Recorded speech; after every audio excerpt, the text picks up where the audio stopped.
باقی تو global governance جو پاکستان جنگ زدہ ممالک سے رینکنگ میں نیچے گیا، جس کا خود آرمی چیف نے کہا کہ یہ ذمہ دار ہے، اور 6% جی ڈی پی جو کرپشن کی وجہ سے ترقی نہیں ہو رہی اس کی بھی ذمہ داری ہیں. تو ان کی تو وہ ابھی ساری مجبوریاں ہیں، وہ مجبوریاں ختم ہونے والی ہیں. آپ دیکھیں کہ حالات کیا ہیں. آرمی چیف دیکھیں 28 تاریخ کو ریٹائر ہو گئے، یہ سب کو پتہ ہے. نوٹیفیکیشن آیا 4 نومبر کو. اب سی ڈی ایف کے عہدے پر 5 سال کی ایکسٹینشن مدت ملازمت کو نوٹیفیکیشن یہ آنا چاہیے تھا 29 تاریخ کو، آیا 4 کو. یہی لوگ جو گنڈا پور کے استعفے میں آپ کو یاد ہوگا نقطے کامیں ڈھونڈتے رہے، یہاں آصف زرداری نے ٹویٹر پہ جو ٹویٹ کی نوٹیفیکیشن کی یہ تاریخ ہی نہیں ہے، کیونکہ مسئلہ ہی تاریخ کا ہے. اب شہباز شریف کی جو 101 آخری ملاقات تھی جس کے بعد سب طے پایا، حالانکہ آرمی چیف جاتی عمرہ بھی گئے، ندیم انجم بھی آیا، وہ سارا میں آپ کو بتا چکا ہوں. اب اس میں دیکھیں اچھی خبر کیا ہے ملاقات کے بعد، کیونکہ آپ نے بہت سارے سوالات پوچھنے ہیں کہ اچھی خبر کیسے ہوگی بھائی، یہ تو نوٹیفیکیشن ہو گیا. آپ یہ سوچیں کہ فوج اور نون لیگ پیپلز پارٹی کے درمیان کیا وہی قربت تھی جو 3 سال پہلے ہے؟ بالکل بھی نہیں. اب آپ فرض کریں کہ یہ نوٹیفیکیشن آرمی چیف کا نہ ہوتا، عاصم منیر کا، اس جرنیل کا ہوتا جسے نواز شریف لگانا چاہتا تھا، تو کیا حالات بدل جاتے؟ اڈیالہ کا دروازہ کھل جاتا، یا خان کے کیسز ختم ہو جاتے، عمران خان کو رہائی مل جاتی، تحریک انصاف کو مینڈیٹ واپس کر دیتے، ملک میں عدل و انصاف قانون واپس آتا؟ تو اس کا جواب بھی یہ نہیں. جس جنرل کا نوٹیفیکیشن ہونا تھا سیم پیج پہ نواز شریف کے ساتھ ہوتا یا نہیں؟ بالکل ہوتا. اگلے 3 سال تک نواز شریف کے ساتھ جنرل عاصم منیر کیا اب سیم پیج پہ ہیں جس طرح اپنی پہلی تعیناتی لندن پلان کے وقت؟ تو بالکل بھی نہیں. یہ جو 5 دنوں میں آپ نے جو کچھ دیکھا، کیا اس کے بعد یہ اکٹھے اسی طرح کام کریں گے؟ بالکل بھی نہیں. 5 سال کے لیے جو چیف آف ڈیفنس لگایا گیا، تو کیا نواز شریف اور پیپلز پارٹی کو کیا ملا اس دوران؟ اقتدار میں تو وہ پہلے سے موجود تھے، اب تو ان کا اقتدار آدھا ہوگا نئے صوبے بنا کے 28ویں ترمیم کروا کے ٹیکنوکریٹ سیٹ اپ سے. تو اقتدار کا خطرہ تو ان کا ہے. تحریک انصاف تو اقتدار میں نہیں ہے کہ جن کا اقتدار کھو لیں گے. عمران خان تو پہلے ہی جیل میں ہے. اس بات کو اب سمجھنے کی کوشش کریں کہ قاضی فائز جس نے تحریک انصاف کو سب سے زیادہ پاکستان کی تاریخ میں نقصان پہنچایا، بلے کا نشان چھینا، 2/3 اکثریت چھینی، پارٹی ختم کی، خان کو نااہل کیا، خان کے کیسز جیلوں میں ڈلوائے گئے، یہ سارے قاضی کی تباہی کی ذمہ داری ہے. اب قاضی فائز جب گیا جس کے ہم دن گنتے رہے، کیا تبدیلی آپ کے سامنے آئی؟ اس کے بعد تو 26ویں اور 27ویں ترمیم آئی، مخصوص نشستیں چھین لی، نون لیگ کو سادہ اکثریت دے دی.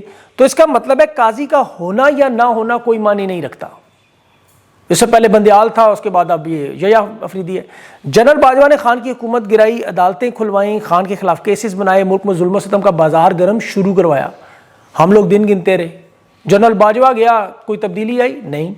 6 مہینہ جنرل عاصم منیر خاموشی سے بیٹھے رہے، پھر 9 مئی کے بعد واردات ہوئی. تو یہ کیا گارنٹی ہے کہ جنرل عاصم منیر کے اگلے آنے والے جنرل نے 3 مہینے کی خاموشی کے بعد تحریک انصاف کو کالعدم نہیں کر رہا تھا؟ اب اگلی بات بڑی غور سے سنیں. خان کو جلاوطن کرنا، سعودی عرب، بحرین یا قطر شفٹ کرنا، یہ میں آپ کو بہت بڑی بات بتا رہا ہوں. اگلے جرنیل نے، جس کی میں اب زیادہ تفصیل میں نہیں جاتا کیونکہ خبر اتنی مجھے کہا گیا بتائیں کہ جنرل صاحب جن کو لگانے کی کوشش تھی ان کے بارے میں بڑی میٹنگ میں اس نے کہا کہ عمران خان کے معاملے کا حل یہی ہے کہ انہیں نواز شریف کی طرح سعودی عرب، عرب امارات اور قطر میں جلاوطنی میں بھیجیں. وہاں تحریک انصاف کوئی دھرنا نہیں دے سکے، اڈیالہ کے باہر نہیں آ سکیں، اور وہ عرب حکمران بھی تیار تھے. خان نہیں تیار، ظاہر ہے. اب یہ طاقت کے ساتھ کرنے کی کوشش یا بنی گالا شفٹ کرنے کی.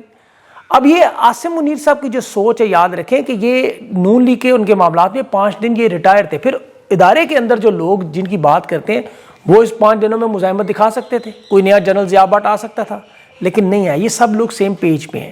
خواہش ان کی اپنی اپنی ہے کہ مجھے آرمی چیف لگائیں، مجھے اقتدار دے دیں، میں پھر ہر جائز ناجائز کام کرنے کے لیے تیار، ہر بندہ تیار ہے.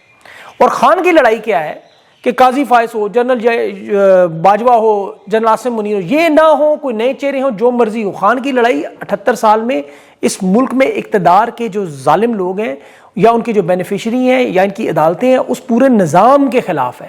یہ دیر اسی لیے ہو رہی ہے. یہ اگر فرد واحد کے خلاف ہوتی تو معاملہ کب کا حل ہو جاتا، خان کال کا رہا ہوتا ہے. فرد واحد کا معاملہ تو اتنا مشکل نہیں ہے. عمران خان اسی لیے سرنڈر بھی نہیں کر رہا. یہ بات یاد رکھیں، اس کو سمجھنے کی کوشش کریں.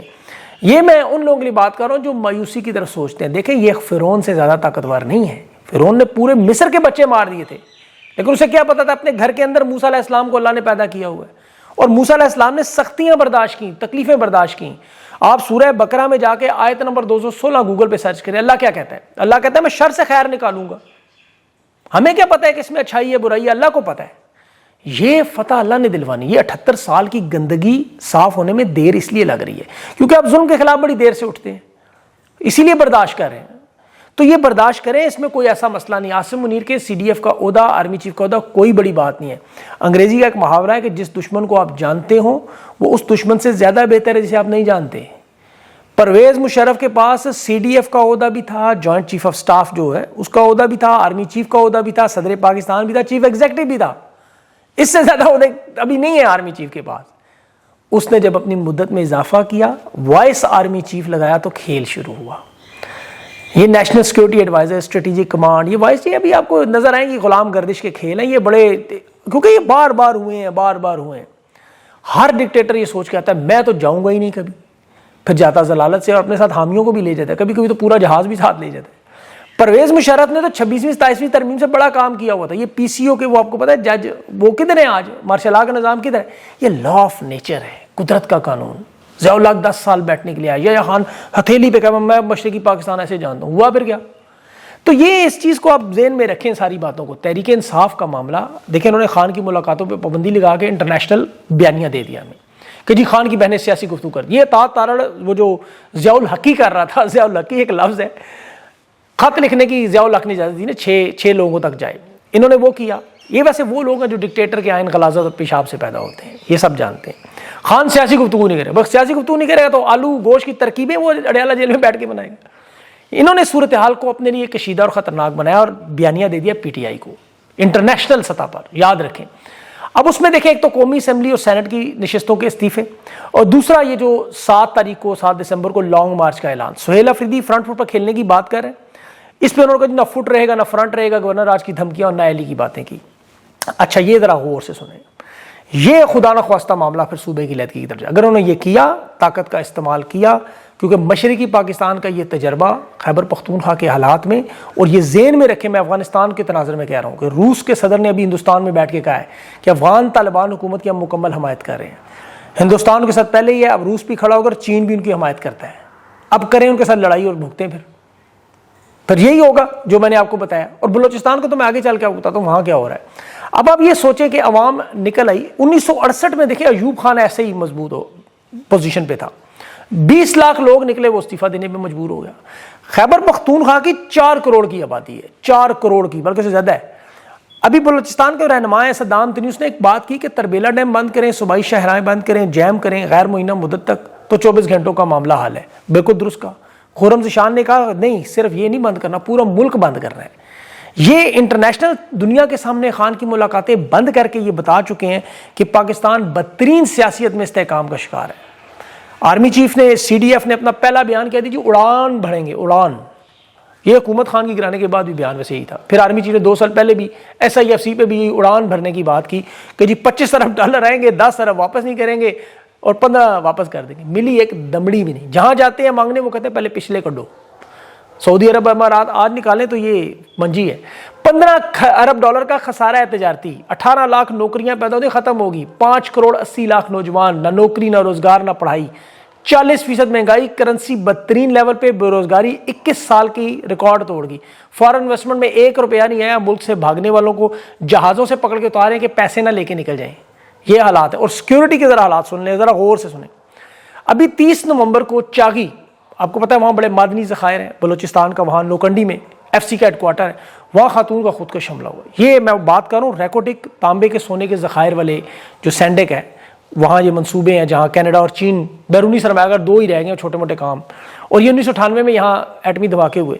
یہاں سے 50 کلومیٹر دور کانکنی کے سب سے بڑے مرکز ہیں, یہاں 30 گھنٹے تک علیحدگی پسندوں نے قبضہ جاری رکھا. 30 گھنٹے. یہاں پہلی سرمایہ کاری کے لیے کوئی نہیں آ رہا, اور بلوچستان کے یہ حالات آپ دیکھ لیں. اور یہ 2018 کے بعد سب سے بڑا حملہ تھا بیرونی سرمایہ کاری کے مرکزی پوائنٹ پر, جو کہ انتہائی محفوظ ترین سمجھے جاتے ہیں. اور اس کے اگلا ذرا قومی سلامتی کا سن لیں. ایران اسرائیل کی آپ نے جنگ یاد ہوگی, سائنسدان مارے گئے, آرمی چیف وہاں مار دیا, ساس ملٹری پروگرام کے لوگ ایک ایک کر کے کیسے مارے اسرائیل نے, کس طرح مارے؟ سپائی ویئرز کے موبائلوں سے. یہ سپائی ویئر جس میں اسرائیلی ایجنٹ بھی تھے. ایران حالانکہ بڑی سخت سیکیورٹی ریاست ہے, اسرائیل پہنچ گیا. اب اسرائیل کی اخبار ہرٹس نے ایک سکینڈل جو جاری کیا ہرٹس نے, کہ اسرائیل کے نے طاقتور حلقوں میں جو پاکستان میں ججز, جرنیل, سیاستدان, وزیر اعظم حساس پوسٹ کے گرد گھیرا تنگ کر لیا ہے. ان کا predator soft where, spy where جو پاکستان نے خود خریدا, مزے کی بات یہ خریدا کہ سوشل میڈیا قابو کرنے کے لیے, جیسے وہ فائر وال چین سے مدد لی, خان کا بیانیہ روکنے کے لیے. یہ سافٹ ویئر انہوں نے خریدا اور پڑ گیا یہ گلے. پریڈیٹر نام کا یہ اسپائی ویئر آپ ذرا چیک کریں گوگل پہ جا کے, یہ ایمنسٹی انٹرنیشنل نے تصدیق کی ہے کہ موبائل فون میں کس طرح وہ گھس کے, اور یہ ٹیکنالوجی ہے, کمپنی ہے, اس کا نام ہے انٹلیکسا, جو کہ امریکہ میں بلیک لسٹ ہے. مزے کی بات, یہاں اسرائیل نے تمام بڑے عہدیداروں کو, صحافیوں کو, جرنیلوں کو, ججز کو, ان کے موبائل فون کے اندر ایپس کو, کیمرے, مائک, سب کچھ کنٹرول کر لیا. پاکستان کے اصل لائیو سرور یہ کب استعمال کرتے جب کوئی انارکی کا معاملہ ہو, اسرائیل اس وقت حرکت میں آ جائے گا. تو یہ سلامتی تو پوری کی پوری گھوڑے پہ چڑھ گئی ہے. اب آپ خود فیصلہ کریں کہ معاشی صورتحال, سلامتی کی صورتحال, پڑوسیوں کے ساتھ تعلقات, خارجہ پالیسی, ملکی معیشت, بے روزگاری, عدم استحکام, تو کریں نوٹیفیکیشن دھڑا دھڑ, جتنا دل کرتا ہے پوری لگا لیں, چھاپا خانہ لگاتے رہے, نوٹیفیکیشن 50 سال کے کروا لیں, تو اگلی قیامت تا قیامت تک کروا لیں. فرق کیا پڑنا ہے؟ کچھ بھی نہیں پڑنا. اب اس صورتحال میں آپ لوگوں کو صرف اپنا حوصلہ اکٹھا کرنا ہے, ان چیزوں کی کوئی پرواہ نہیں کرنی. 50 سال کا بھی کروا لیں. اصل مسئلہ اس اقتدار کے, اس پوری جو میں نے ابھی بیان کیا اس مسئلے سے, یہ فرد واحد 2-4 لوگوں کا معاملہ نہیں ہے. دعا اللہ سے آپ ایک کیا کریں, جہاں جمعے کا دن ہے, کہ اللہ تعالیٰ عمران خان کو لمبی زندگی دے, اس کو صحت دے, کہ ایک شخص اس پورے نظام کے سامنے کھڑا ہوا ہے, اس کا ساتھ دیں جب تک زندگی ہے. باقی جو ہونا ہے نہیں ہونا یہ وہ جانے, اس کے کام ہی ہے, ہمارا کام ہی نہیں ہے. اپنا خیال رکھیں. مجھے اگلے ویڈیو تک کے لیے اجازت دیں. اللہ حافظ.